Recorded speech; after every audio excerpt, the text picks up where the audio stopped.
पांचवा है बच्चों कर्मधारय समास। कर्मधारय समास किसे कहते हैं? जिस समस्त पद के दोनों पदों में विशेषण विशेष्य अथवा उपमान उपमेय का संबंध हो वहाँ पर कर्मधारय समास होता है। विशेषण विशेष, उपमान या उपमेय। देखिए, नील कमल, नीले रंग का कमल। महाराज, महान राजा। चरण कमल, चरण रूपी कमल। ठीक है, तो यहाँ पर तो विशेषण और विशेष्य का प्रयोग हुआ है, बट यहाँ पर उपमान और उपमेय का। जैसे कि चंद्रमुख, चंद्रमा के समान मुख, यहाँ पर उपमा की गई है। विद्याधन, विद्यारूपी धन।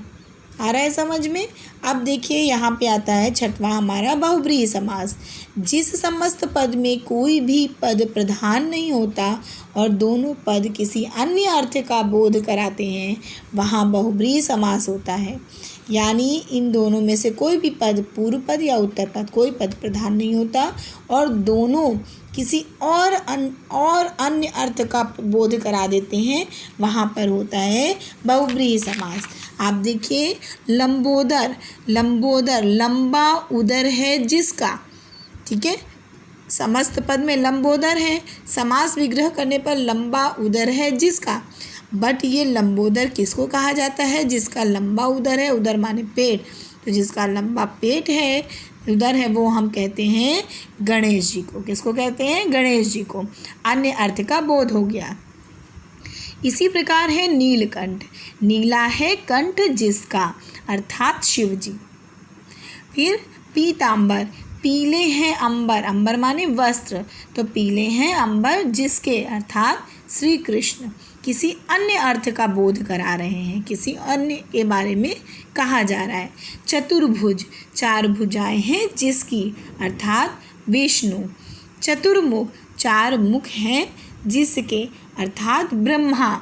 दशानन, दश आनन, आनन का मतलब मुख, तो 10 आनन है जिसके, किसको कहा जाता है? रावण को कहा जाता है। ठीक है, तो ये हमारा कहलाता है बहुब्रीहि समास। इस प्रकार देखिए, कर्मधारय समास के पदों में विशेषण विशेष अथवा उपमान उपमेय का संबंध होता है। जैसे कमल नयन, उपमान, और यहाँ देखिए कमल उपमान है और नयन उपमेय है।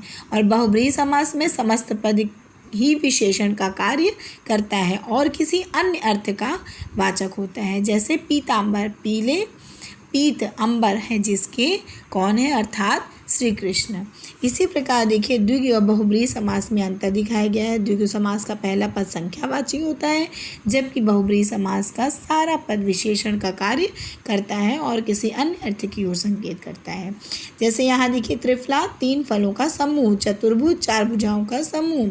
चतुर्भुज, 4 भुजाएं हैं जिसकी, अर्थात विष्णु। तो यहाँ पे इसका अंतर आपको बताया गया है। तो ये बच्चों चैप्टर आपका खत्म फिनिश हो गया है और थैंक यू।